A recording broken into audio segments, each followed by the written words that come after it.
Bang, nanti saya naik lagi, Bang. Bang, nanti Ya, saya naik. dimarahi orang tua ya. Nanti kalau mau belajar tentang Injil, jangan kemana-mana. Saya kalau di Kepada rumah, evangelis. Menguasai Ibrani dan Yunani. Kalau para pendeta, boro-boro Ibrani dan Yunani. Mereka terjemahan semua. ini lagi dimarahin, dipukulin nanti. Oh ya, nanti diam-diam aja Bang, kalau kalau sudah. saya di rumah orang tua, saya nggak bisa bahas-bahas ini. Nanti saya dimarahin, dipukulin, digorok nanti. Ya, cukup. Ya udah. Nanti Saya doakan ya. saya mau kembali ke kontrakan dulu, Bang. Baru saya naik lagi ya, Bang ya. Ya, mantap. Saya Terus lagi di rumah mencari orang tua. kebenaran. Tadi saja Ya, dimarahin saya. ya, pokoknya jangan ikuti ajaran Oke, Paulus. oke. Nanti kita masuk neraka kalau jadi pengikut Paulus. Ya, nanti saya menjadi mentor kamu gratis, tidak dipungut bayaran sepeser pun. Saya tidak minta paus, Bener ya, saya tidak gratis minta ya, awas singa. ya. Ya, gratis. Saya tidak minta paus, tidak minta singa, hanya minta doa agar saya sehat, panjang umur, jadi pengacara terkaya di Indonesia, dan kekayaannya dipergunakan untuk kepentingan sendiri dan kepentingan umat. Itu saja doa saya yang minta dari teman-teman ya. Ya udah, kamu pergi Iya, ke kontrakan dulu. Ya. Iya, nanti saya naik lagi, Bang. Saya tadi di rumah orang tua. Ini kakak saya mau ikut numpang di sini nih di motor. Jadi nanti dia marah tadi udah Hati-hati. Ya. Ayo, siapa pendebat Kristen yang paling karena aku tidak tahu apa yang aku perbuat. Sekarang pendebat Kristen yang paling hebat seujung bumi naik ke sini, buktikan kalau Yesus pencipta. Yesus itu ciptaan. Coba Anda buka Wahyu 3:14. Saya bukakan ya, Wahyu 3:14 ya. Nih. Jangan kelas Indonesia tidak ada pendebat Kristen yang bisa mengalahkan saya. Pendebat kelas dunia, silakan. Ya, debat dalam bahasa Ibrani, betul nggak Yesus itu pencipta? Gak usah pakai bahasa Inggris, pakai bahasa Yesus, bahasa Ibrani. Temanya, betul nggak Yesus adalah pencipta? Yesus adalah makhluk dan Roh Kudus juga adalah ciptaan Tuhan. Dalilnya Zakaria 12 ayat 1. Nih aku tunjukkan dalam bahasa original teks ya. Dira, kamu harus paham ini. Coba Dira. HP ku melenceng. Nih Dira. Dan berkata kepada sebentar. Oh salah, ini Wahyu 3. Pencet dah. Oh, kamu ramai banget nih, Dira. Di mana kamu, Dira? Iya, enggak, saya dengar kakak jelas kok suara kakak. Dan tuliskanlah kepada malaikat jemaat di Laodikia, inilah firman dari Amin, saksi setia dan benar, permulaan dari ciptaan Allah. Saya tunjukkan dalam bahasa Yunaninya. Di sini tertulis begini. Kaito, di mute dulu Dira, suaramu noise. Iya. Di mute dulu ya. Dan tuliskanlah kepada malaikat jemaat di Laodikia, inilah firman dari Amin, saksi yang setia dan benar, permulaan dari ciptaan Allah. Tanya pendeta seluruh bumi, siapa firman di sini, maka mereka akan mengatakan bahwa firman adalah Yesus. Ternyata Yesus adalah ciptaan Allah. Saya tunjukkan di dalam bahasa Yunaninya. Di sini dikatakan kaito angelo tes eklesias laodikion grapon tadel legei ho amen. Ho martus, ho pistos kai aletinos. Dia adalah Yesus, arketes ketisios tauteo, adalah awal ciptaan daripada Allah. Jadi Yesus itu adalah ciptaan. Nah, sekarang saya tanya, kenapa kamu menyembah ciptaan? Kenapa kamu tidak menyembah Tuhannya Yesus? Di mana di dalam Yohanes 17 ayat Yohanes 20 ayat ke-17, Yesus sendiri mengatakan, aku akan pergi kepada Bapakmu dan Bapakku, kepada ilahmu dan ilahku. Dia punya ilah. Jangan disembah Yesus, karena kalau menyembah Yesus dijamin masuk neraka. Saya ulangi sampai 3 kali. Kalau ada orang menyembah Yesus, baik dalam perspektif Al-Quran maupun dalam perspektif Bible, masuk neraka. Kalau ada di dunia ini yang menyembah Yesus, menyembah Roh Kudus, baik berdasarkan Al-Quran maupun berdasarkan gospel, masuk neraka. Baca Matius 7 ayat ke-15. Dari ayat ke-15 sampai 23, di situ disebutkan, pada hari terakhir banyak orang memanggilku Tuhan, bukankah kami bernubuat demi namamu, bermujizat demi namamu, mengusir setan demi namamu? Apa kata Yesus? Enyahlah hai kalian pembuat kejahatan. Kemudian mereka dicampakkan ke dalam neraka. Di dunia ini yang mengusir setan atas nama Yesus cuma Kristen. Kalau umat Islam mengusir setan atas nama Allah, a'udzu bikalimatillahi tammati min syarri ma khalaq. Bismillahilladzi la yadurru ma'asmihi syai'un fil ardi wala fis samai wa huwas samiul alim. Jelas, yang bermujizat atas nama Yesus di dunia ini hanya agama Kristen. Tidak pernah umat Islam memiliki core of value mengusir setan atas nama Yesus. Bermujizat. Semuanya itu digenapi oleh Kristen. Dan pangkal dari kesesatan Kristen ini adalah si Paulus. Si Paulus itu nabi palsu di dalam Matius 7 ayat ke-15. Tidak ada pendeta di seluruh bumi ini yang sanggup membuktikan bahwa si Paulus nabi asli. Tetapi nabi palsu.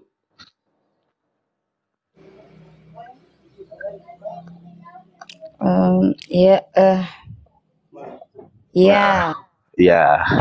Coba Anda baca Matius 7 ayat ke-15 dibaca. Karena banyak pribadi yang akhirnya ditangkap Tuhan, dijamah Tuhan, dipilih, dipulihkan menjadi pribadi yang terlahir baru, manusia baru di dalam kebenaran iman dan Islam setelah tahu si Paulus nabi palsu. Baca Matius 7 ayat 15. Baca. Si Paulus itu pangkal dari kesesatan selama ini. Coba Anda baca Matius 7 ayat 15. Sorry agak keras, ketika kebenaran disampaikan, kata Yesus, baik atau tidak baik waktunya, kebenaran harus disampaikan.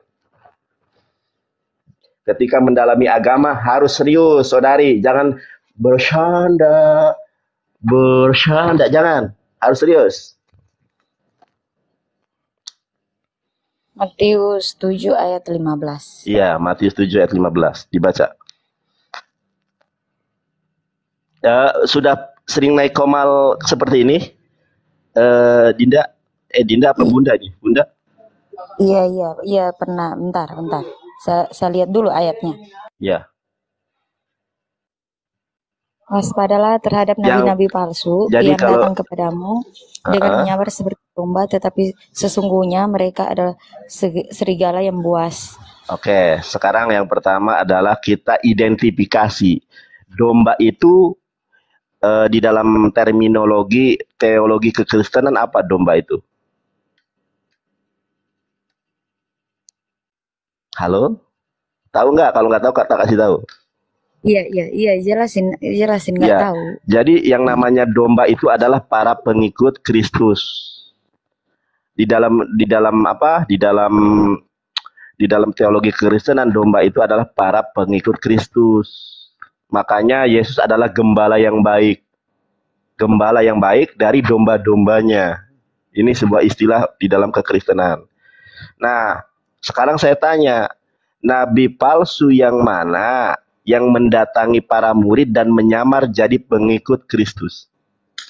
Saya tanya nih, kan di sini Yesus mengatakan, waspadalah, coba Anda buka perikop. Nabi atau Rasul?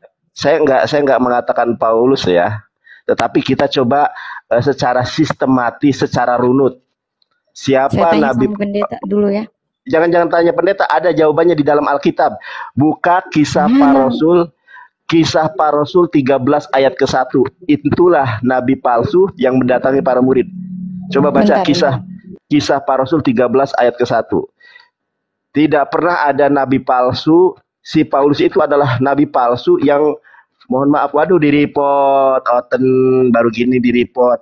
Si Paulus itu nabi palsu yang dia membunuh Stefanus. Stefanus dilempari batu atas hasutan si Paulus. Di ayat Kisah Para Rasul 13 ayat ke-1. Si Paulus itu nabi sebelum dia bertobat. Makanya Yesus katakan, waspadalah terhadap nabi-nabi palsu. Kisah Para Rasul 13 ayat ke-1. Iya, sebentar saya baca. Iya, silakan. Yang kencang. Pada waktu itu, dalam jemaat di Antioquia ada beberapa nabi dan pengajar, yaitu Barnabas dan Simeon yang disebut Niger, dan Lukius orang Kirene, dan Menahem yang diasuh bersama dengan raja wilayah Herodes. dan Saulus. Nah, si Saulus itu nabi. Sebelum dia kan peralihan nama dari Saulus ke dari Saulus ke Paulus karena dia bertobat. Nah, masalahnya yang tahu hati manusia kan cuma Allah. Yesus sudah mewanti-wanti, waspadalah terhadap nabi-nabi palsu yang datang kepadamu menyamar seperti umat pengikut Kristus. Nah, di ayat ke-19 di dalam pasal ke-7 Matius 7 ayat ke-19 itu Yesus mengatakan apa? Pohon yang baik tidak mungkin menghasilkan buah yang buruk. Dan begitu pun pohon yang buruk tidak mungkin menghasilkan buah yang baik. Jadi Yesus mengatakan kalau dia itu nabi, dia itu rasul, lihat awal mulanya itu bagaimana pohonnya, baik apa enggak. Paulus, kamu tahu tidak kenapa Paulus itu tidak diketahui siapa nama bapaknya, siapa nama ibunya? Tahu kenapa? Karena dia itu dari karangan Farisi yang munafik. Paulus dulunya pembunuh para murid. Kalau Nabi Muhammad dulu dari sejak kecilnya tidak pernah berdusta, makanya baik kawan maupun lawan menggelari Nabi Muhammad sebagai Al-Amin, orang yang amanah, orang yang terpercaya. Yesus digelari Al-Amin, Nabi Muhammad pun digelari Al-Amin. Bukan dirinya diminta agar orang menggelari dirinya Al-Amin, tetapi orang-orang lah yang secara nubuatan menggenapi Rasulullah sebagai Al-Amin. Tapi kita tidak berbicara Al-Aminnya. Nah, Anda lihat,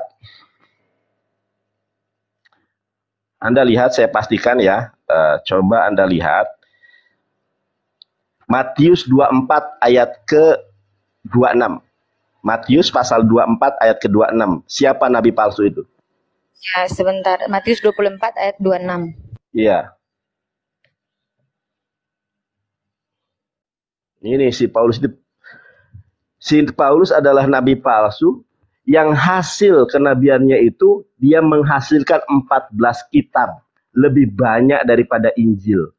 Kalau Injil hanya ada 4, Injil sinoptik dan non sinoptik. Injil sinoptik Matius, Markus, Lukas, Injil non sinoptik Yohanes. Tulisannya Paulus banyak sekali, ya. Ada Korintus, ada Roma, Korintus 2, Korintus 1, Galatia, Efesus, Filipi, Kolose, Tesalonika 1, Tesalonika 2, 1 Timotius, 2 Timotius, Titus, Filemon, Ibrani. Banyak sekali, 14 kitab karangan Paulus. Dan orang-orang Kristen di seluruh bumi meyakini tulisan dan karangan Paulus adalah firman Tuhan. Bayangkan loh, makanya Yesus mengatakan waspadalah terhadap nabi-nabi palsu yang datang kepada kalian para murid. Matius 24 ayat 26 ya. Jadi apabila orang berkata kepadamu, lihat ia ada di padang gurun, janganlah kamu pergi ke situ. Atau lihat ia ada di dalam bilik, janganlah kamu percaya.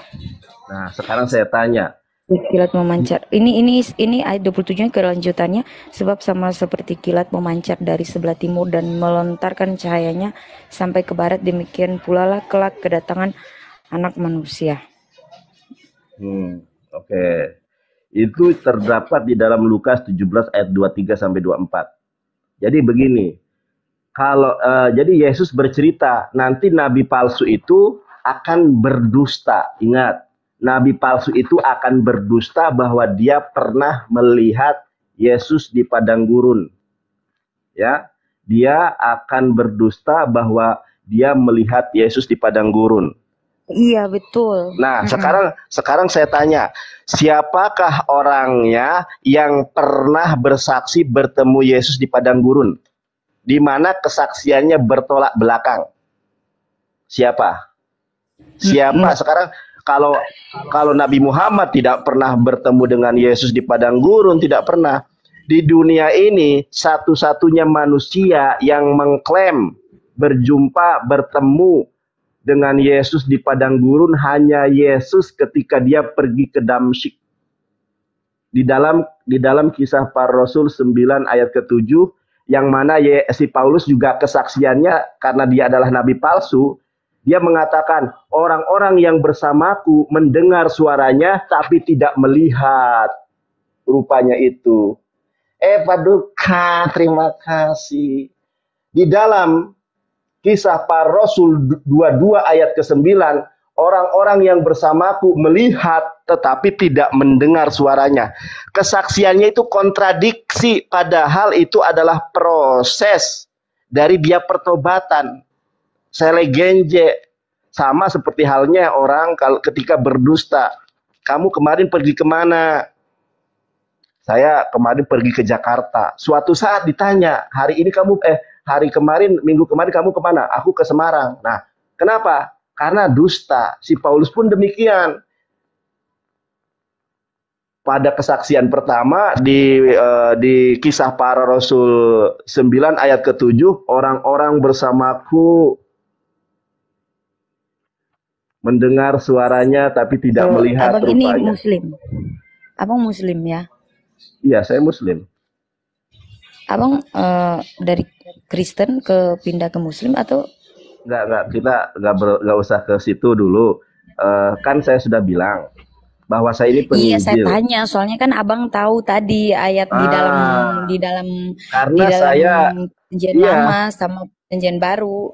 iya, karena saya mempelajari Alkitab dari tahun 2009 ketika saya SMA. Pacar-pacar saya dulu Kristen semua, Katolik, Pentakosta, Karismatik, Protestan, GKI. Jadi saya tahu banyak tentang kekristenan. Bahkan di dalam gereja karismatik disebutkan, Bentar. oke, di mute aja dulu. Di mute. Saya dengar berisik di sini, saya dengar. Iya. Bahkan Yesus itu menjanjikan Nabi Muhammad di dalam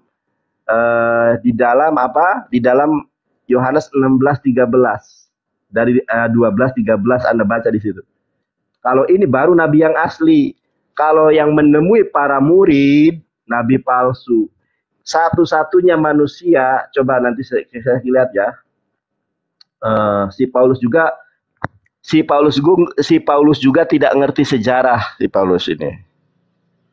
Bentar ya. Dan tidak ada yang menyaksikan bagaimana bentuk pertobatannya.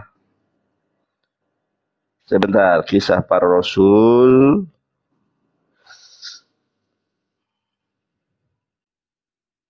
Coba Anda baca Kisah Para Rasul. Kisah Para Rasul berapa tadi? Kisah Para Rasul 26 ayat ke-14. Kami semua rebah ke tanah dan aku mendengar suatu suara yang mengatakan kepadaku dalam bahasa Ibrani, Saulus, Saulus, mengapa engkau menganiaya aku? Sukar bagimu menendang ke galah rangsang. Tidak ada di sini disebutkan siapa yang bersama dengan Paulus. Tidak ada orang lain yang memberikan kesaksian tentang kesaksian si Paulus, kecuali si Paulus itu sendiri. Dan si Paulus tidak ngerti sejarah bahwa Yesus itu ketika berinteraksi dengan orang ngomongnya bahasa Aramaik, bukan bahasa Ibrani. Tetapi di sini si Paulus mengatakan, dia mengatakan kepadaku dalam bahasa Ibrani. Bahasa Ibrani itu bahasa liturgi di zaman Yesus, bukan bahasa sehari-hari. Sekarang kamu mau bertobat apa enggak? Soalnya kalau enggak itu nanti kamu diusir Yesus loh. Kalau masih menyembah Yesus. Sekarang buka Zakaria 12. Jadi gini, Zakaria 12 ayat 1, Roh Kudus itu adalah ciptaan. Kamu tahu tidak bahwa di dalam diri Yesus itu ada Roh Kudus? Paham, diyakini atau tidak, saya tanya. Coba. Di dalam apa? Yesus. Di dalam diri Yesus ada Roh Kudus atau tidak? Ketika Elizabeth mengandung Yahya, Roh Kudus di dalam diri Yohanes meronjak-ronjak. Kepenuhan Roh Kudus si Yohanes Pembaptis. Iya. Oh, dimarahin bapaknya ya. Ya udah, nanti kalau lagi santai. Bukan, Bang. Nanti sebentar saya naik lagi ya. Iya. Kalau enggak nanti kalau saya lagi pelayanan, saya pelayanan gratis ya teman-teman. Saya tanpa kolekte, tanpa persembahan kasih, tanpa perpuluhan. Pulsa sendiri. Ini dari IBES ini kalau ini dari IBES. Jadi tidak ada pungutan liar. Gratis semuanya dira tanpa dibayar. Saya ini penginjil ya. Paulus itu saya juga nggak tahu dia itu nabi rasul atau gimana? Cuman kan Kisah dibilang para rasul itu kisah, jangan percaya kata orang. Contoh nih. Jadi banyak dogma, doktrin kekristenan tidak tertulis dalam Alkitab. Contoh, Yesus lahir di kandang domba. Saya berani mengatakan di sekarang ini, tidak ada manusia di muka bumi ini dari kalangan Kristen yang sanggup menunjukkan bahwa Yesus lahir di kandang domba.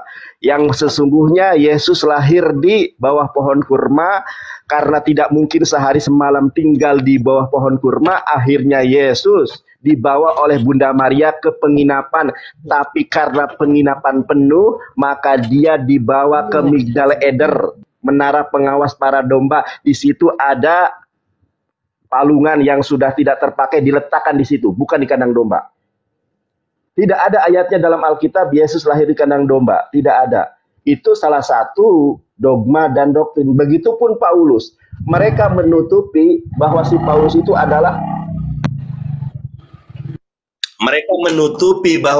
itu adalah nabi sebelum dia bertobat.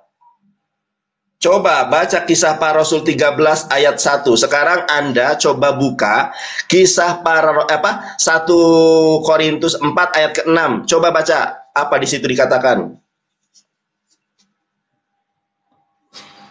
Bang, ini kan Ya. 1 Korintus 4 ayat ke-6. Bunda dibaca dulu biar jelas nanti. Jangan mengikuti dogma. 1 Korintus 4 ayat ke-6 dibaca. Apa kata si Paulus?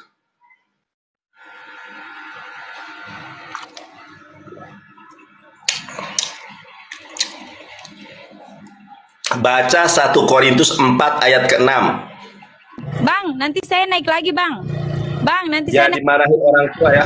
Nanti kalau mau belajar tentang Injil, jangan kemana-mana. Kepada evangelis. Menguasai Ibrani dan Yunani. Kalau para pendeta, boro-boro Ibrani dan Yunani. Mereka terjemahan semua. ini lagi dimarahin, dipukulin nanti. Oh ya, nanti diam-diam aja. Bang, kalau sudah saya di rumah orang tua, saya nggak bisa bahas-bahas ini. Nanti saya dimarahin, dipukulin, digorok nanti. Ya, cukup. Ya udah. Nanti saya mau kembali ke kontrakan dulu, Bang. Baru saya naik lagi ya, Bang ya. Ya, mantap. Saya Terus lagi mencari kebenaran. Tadi saja dimarahin saya. Ya, pokoknya jangan ikuti ajaran Paulus. Nanti kita masuk neraka kalau jadi pengikut Paulus. Ya, kamu nanti saya menjadi mentor kamu gratis, tidak dipungut bayaran sepeser pun. Saya tidak minta paus, saya tidak minta singa. Ya, gratis. Saya tidak minta paus, tidak minta singa, hanya minta doa agar saya sehat, panjang umur, jadi pengacara terkaya di Indonesia, dan kekayaannya dipergunakan untuk kepentingan sendiri dan kepentingan umat. Itu saja doa saya yang minta dari teman-teman ya. Ya udah, kamu pergi ke kontrakan dulu. Iya, nanti saya naik lagi, Bang. Saya tadi di rumah orang tua. Ini kakak saya mau ikut numpang di sini nih di motor. Jadi nanti dia marah tadi udah hati-hati. Ya, hati-hati. Ya udah, belajar diam-diam aja. Yo. Baik.